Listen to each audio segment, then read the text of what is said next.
Leo loved exploring his grandmother's old house. The house was full of dusty rooms and forgotten treasures. One rainy afternoon, Leo climbed the rickety ladder to the attic. He had never been up there before. Sunlight streamed through a single grimy window, lighting up floating dust particles like tiny stars. The air smelled of old wood and forgotten memories.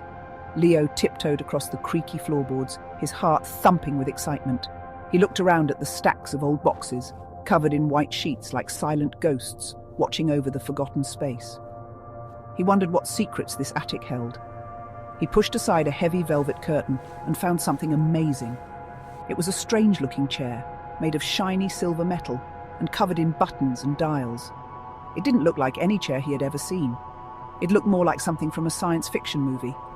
A large red button in the center of the control panel seemed to pulse with a soft, inviting light. Leo felt a strong pull towards it, a curiosity he couldn't ignore.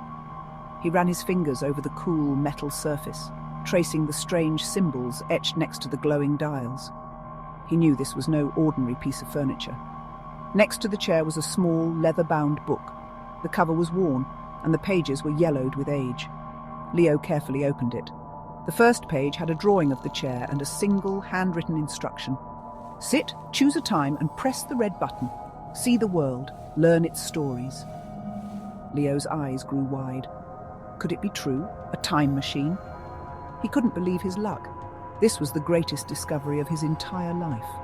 The idea of seeing history with his own eyes, not just reading about it in books, made his whole body tingle with an adventurous energy he had never felt before. Without a second thought, Leo climbed into the strange silver chair. His hands trembled slightly as he looked at the dials. One dial was marked year, another place. He decided to start with something very old. He carefully turned the dials until they read 2560 BC and Giza, Egypt. He took a deep breath, his mind racing with images of pharaohs and pyramids. He closed his eyes, placed his finger on the big red button, and pushed. The chair hummed, then vibrated. A bright white light filled the attic, and Leo felt a strange pulling sensation, as if he were being whisked away on the wind.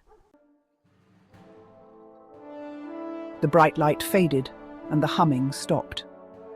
Leo slowly opened his eyes. The dusty attic was gone. He was sitting in his chair, on warm golden sand. The sun was incredibly hot, beating down from a brilliant blue sky. Before him stood something so massive it took his breath away. The Great Pyramid of Giza towered over him, its stone blocks